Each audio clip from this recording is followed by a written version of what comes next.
পদ্মাভূমি নামে একটি বড় জঙ্গল ছিল, যেখানে একটি বড় ঢিপি ছিল। ওই ঢিপির ওপর রমা নামের একটি মুরগি বাসা বানিয়ে আনন্দের সাথে থাকত। রমা কিছুদিন আগেই ডিম পেড়েছিল, আর সে তার নিজের বাসায় ডিমগুলি খুব যত্ন করে রেখেছিল। সব কিছুই ঠিকঠাক চলছিল, আর রমার ডিমগুলিও কিছুদিনের মধ্যে ফুটতে চলেছিল। রমা খুব আনন্দেই ছিল, আর নিজের বাচ্চাদের জন্য অনেক খাবার জোগাড় করার জন্য সে খুব ব্যস্তও ছিল। আমার বাচ্চারা আর কিছুদিনের মধ্যেই বেরিয়ে পড়বে। ওদের জন্য আমাকে এত খাবার আনতে হবে যে আমি ওদের ভালোভাবে খেয়াল রাখতে পারি।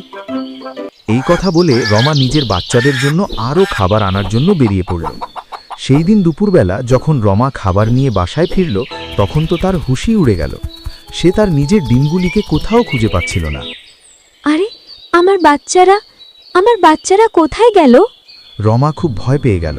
সে ঢিপির ওপরে নিচে এদিকে ওদিকে চতুর্দিক খুঁজতে লাগল। খুঁজতে খুঁজতে অবশেষে সে ওই ঢিপির নিচে নিজের ডিমের খোলাগুলিকে দেখতে পেল। রমা এটা দেখে আরও ভয় পেয়ে গেল, আর নিজের কান্না থামিয়ে সে ওই ঢিপির নিচে দেখতে গেল। ওই ঢিপির নিচের অংশে একটি গর্ত ছিল। ঠিক সেই গর্তের সামনেই রমার ডিমের খোলাগুলি ছড়িয়ে ছিটিয়েছিল। রমা ওই গর্তের দিকে তাকিয়ে জোরে জোরে ডাকতে শুরু করল। ভেতরে কেউ আছো কেউ? ভেতর থেকে কোনো আওয়াজ পাওয়া গেল না, কিন্তু কিছুক্ষণ পর ওই গর্ত থেকে একটি সাপ বেরিয়ে এলো। কি ব্যাপার, কেন চিৎকার করছো? তুমি তুমি তুমি আমার ডিমগুলো খেয়েছো? হ্যাঁ, আমি খেয়েছি তোমার ডিমগুলো, খুবই সুস্বাদু ছিল।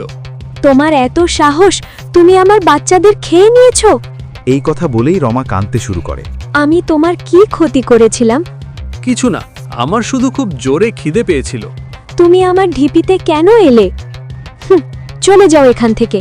আমার এই ঢিপিটা পছন্দ হয়ে গেছে। তুমি কি করবে যদি আমি এখানে থাকি? তো চলো, যাও এখান থেকে, আমার এখন ঘুমানোর সময়। এই কথা বলে সাপ সেই গর্তের ভিতরে আবার চলে যায়। রমা খুব মন খারাপ হয়ে যায়, আর সে খুব কান্নাকাটি করতে থাকে। এইভাবে আস্তে আস্তে দিন কেটে যায়। রমাও ধীরে ধীরে এই কষ্টটা ভুলে যেতে থাকে। কিছুদিন পরে ও আবারও নতুন করে ডিম পাড়ে। এইবার ও নিজের বাসাতেই সবসময় বসেছিল, যাতে কেউ তার ডিমগুলিকে না ছুঁতে পারে। কিন্তু একদিন সকালে সে খাবার খাওয়ার জন্য বাইরে যায়, এবং সে ফিরে এসে তার নিজের ডিমের খোলাগুলিকে নিজের বাসার চারিদিকে ছড়িয়ে ছিটিয়ে থাকতে দেখতে পায়। ওই সাপটাই আবারও তার বাচ্চাগুলোকে খেয়ে নিয়েছিল। রমার অবস্থা কাঁদতে কাঁদতে খারাপ হয়ে গেছিল। সে এইবার অনেক স্বপ্ন দেখেছিল নিজের বাচ্চাদের নিয়ে, কিন্তু সবকিছু শেষ হয়ে গেল। রমা যখন খুব কান্নাকাটি করছিল, তখন তার বন্ধু হুংসি এসেছিল তার খবরাখবর নিতে। আরে রমা, তুই কাঁদছিস কি? কি হয়েছে তোর? তারপর রমা হুংসিকে সমস্ত ঘটনা খুলে বলে।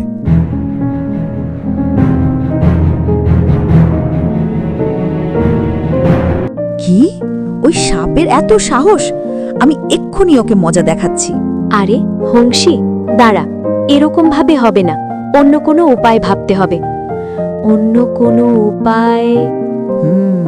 দাঁড়াও, আমার কাছে একটা আইডিয়া আছে রমা। কি রকম আইডিয়া? তুই পরের বার যখন ডিম পারবি, সেই ডিমগুলো আমি আমার বাড়িতে লুকিয়ে রাখবো, আর এখানে কিছু নকল পাথরের ডিম রেখে ওটার মধ্যে ওষুধ লাগিয়ে দেব। ওটা খেলে ওই সাপ সারা জীবনের মতো তোর ডিম তো কিচ্ছুই আর খেতে পারবে না। কেমন লাগলো আমার প্ল্যান?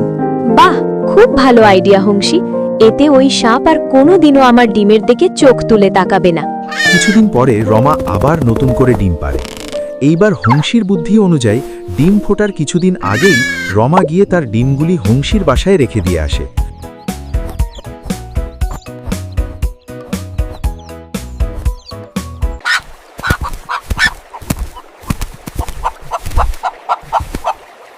আর নিজের বাসায় নকল পাথরের ডিমের মধ্যে ওষুধ দিয়ে খাবার খুঁজতে বেরিয়ে পড়ে।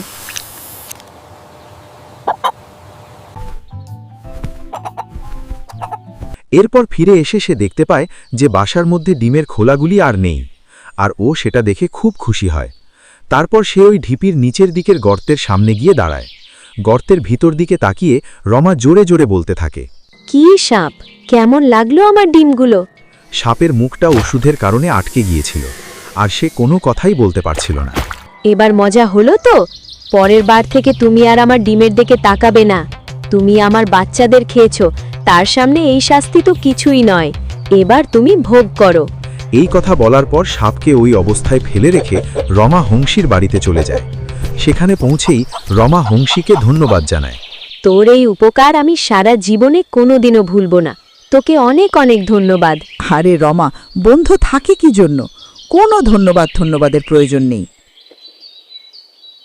এর কিছুদিন পরে রমার সেই ডিমগুলি ফুটে তার থেকে ছোট্ট ছোট্ট মিষ্টি মিষ্টিতে বাচ্চা বের হয়। রমার আনন্দের কোনো সীমানাই থাকে না।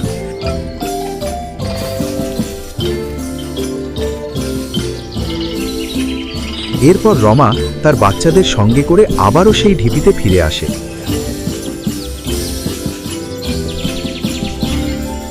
সেখানে আসতেই সে দেখতে পায় সাপ নিচে শুয়ে আছে আর নড়াচড়া করছে না। রমা নিজের বাচ্চাদের বাসায় রেখে নিচে গেল দেখতে যে ব্যাপারটা কি হলো। সাপ? রমার আওয়াজ শুনে সাপ সামান্য একটু নড়ল। তারপর সাপের চোখ ছলছল করে ওঠে, আরও কাঁদতে শুরু করে। ততদিনে সাপ তার নিজের পাপের শাস্তি পেয়ে গেছিল এবং সে তার নিজের করা ভুলটাও বুঝতে পেরেছিল। তাকে এইভাবে কাঁদতে দেখে রমার একেবারেই ভালো লাগলো না। সাপ যতই খারাপ হোক না কেন, রমা কাউকেই কষ্টের মধ্যে দেখতে পারত না। সে সাপকে জিজ্ঞাসা করে, তুমি তোমার ভুলের উপলব্ধিগুলো বুঝতে পেরেছো তো? সাপ নিজের মাথা নাড়িয়ে হ্যাঁ বলে। ঠিক আছে, আমি তোমাকে সাহায্য করছি, কিন্তু একটা শর্তে। সাপ এই কথাতেও নিজের মাথা নাড়িয়ে হ্যাঁ জবাব দেয়। আমার শর্ত হলো এই যে আজকের পরে তুমি কারোর প্রাণ নেবে না, কারোর ডিম আর ওদের বাচ্চাদের কখনো কোনো রকমভাবে আঘাত করবে না। তুমি কি কথা দিচ্ছ? সাপ এই কথায় রাজি হয়ে যায় আর আবারও কাঁদতে শুরু করে। নিজের কথা দেওয়াটা মনে রেখো, সেটাকে ভুলো না। এরপর রমা হংসীর বাড়ির দিকে উড়ে যায়। ওখানে পৌঁছেই রমা সাপের এই খারাপ অবস্থার কথা পুরোটা বলে। হংসী, আমাদের সাপের সাহায্য করা দরকার। ওকে আমি শর্ত দিয়েছি যে ও তোকে কারোর ডিম খাওয়ার সাহস পাবে না। তুমি একটু বেশিই ভালো। যদিও তোমার বাচ্চাদের কোনো রকমভাবে আবার আঘাত করে, তাহলে তুমি কি করবে? না হংসী, ও এরকম করবে না। আমি বলেছি যে আমি ওকে এই শর্তেই সাহায্য করব। যদি আমরা ওকে সাহায্য না করি তাহলে ও কিছু খেতে পারবে না আর মরে যাবে। আমি কাউকে মেরে ফেলতে চাই না। আচ্ছা ঠিক আছে, আমি কোনো উপায় বার করছি। তুমি তোমার বাচ্চাদের কাছে যাও। রমা নিজের বাড়ি ফিরে আসে আর অন্যদিকে হংসী সাপকে সারানোর জন্য কোনো উপায় বার করতে জঙ্গলের মধ্যে ঘুরতে থাকে। অবশেষে সে একটি প্যাঁচাকে দেখতে পায় যে এই জঙ্গলের ব্যাপারে খুব ভালো করে জানত। হংসী ভাবল যে তার কাছে নিশ্চয়ই কোনো না কোনো উপায় থাকবে। তারপর হংসী তাকে পুরো ঘটনাটা বলে।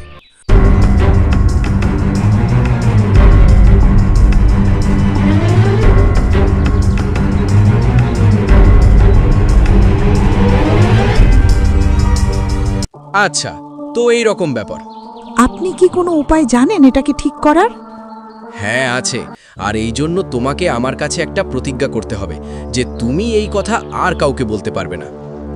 না না, আমি কেন কাউকে বলতে যাব? আমি তো শুধু আমার বন্ধুকে সাহায্য করতে চাই। ঠিক আছে, তাহলে শোনো। জঙ্গলের ওই পারে অলৌকিক শেকড় বাকড়ের অনেকগুলো গাছপালা রয়েছে। এই কথা আর কেউ জানে না। ওই পাতাগুলো অনেক কিছু ঠিক করে দিতে পারে। তাই? সত্যি? হ্যাঁ হ্যাঁ, কাউকে বলা যাবে না, কিন্তু ওই শেকড় বাকড়গুলো লুকোনো আছে আর ওইটার শুধুমাত্র দুটো পাতা হয়ে থাকে। আমি তোমাকে শুধুমাত্র এইটুকুরই সন্ধান দিতে পারি, বাকি তোমাকেই সবকিছু খুঁজে বার করতে হবে। ঠিক আছে, আপনাকে অনেক অনেক ধন্যবাদ। হংসী জঙ্গলে গিয়ে সেই ভেষজ উদ্ভিদটির খোঁজ করতে থাকে। অনেক সময় বেরিয়ে গেছিল, আরও ক্লান্তও হয়ে গেছিল আর সন্ধেও নেমে আসছিল। তখন সে নিচে অনেক ছোট ছোট গাছ দেখতে পায় আর ওই গাছে দুটো করে পাতা ছিল। আরে, পেয়ে গেছি জড়িবুটি। হংসী একটা পাতা তুলে নিল আর যত তাড়াতাড়ি সম্ভব তত তাড়াতাড়ি রমার বাড়ির দিকে চলে গেল। আরে হংসী, কোথায় ছিলিস তুই? আমার কত চিন্তা হচ্ছিল, তুই জানিস? আরে, আমি একদম ঠিক আছি। চল এবার সাপের কাছে। আমি ওকে ঠিক করার উপায় পেয়ে গেছি। সত্যি? আচ্ছা চল। তারপর তারা দুজনে সাপের কাছে চলে গেল এবং হংসী সাপের মুখে ভেষজ উদ্ভিদের পাতার প্রলেপ লাগিয়ে দিল। আর সত্যি সত্যি সাপের মুখ থেকে সেই ওষুধের প্রভাব সরে যেতে লাগল। কিছুক্ষণের মধ্যেই সাপের মুখ থেকে সমস্ত বাধা সরে গেল। তোমাদের অনেক অনেক ধন্যবাদ বন্ধু। তোমরা না থাকলে হয়তো আমি বেঁচেই থাকতে পারতাম না। আমাকে ক্ষমা করো, আর তোমাদের শর্ত অনুযায়ী আমি আমার দেওয়া কথা সারা জীবন পালন করব। আর কাউকে কোনো আঘাত করব না। বাহ, খুব ভালো। এরপর সাপ সত্যি সত্যি নিজের প্রতিজ্ঞা পালন করে, আরও সবার সাথে হাসি খুশিতে নিজের জীবন কাটাতে লাগলো।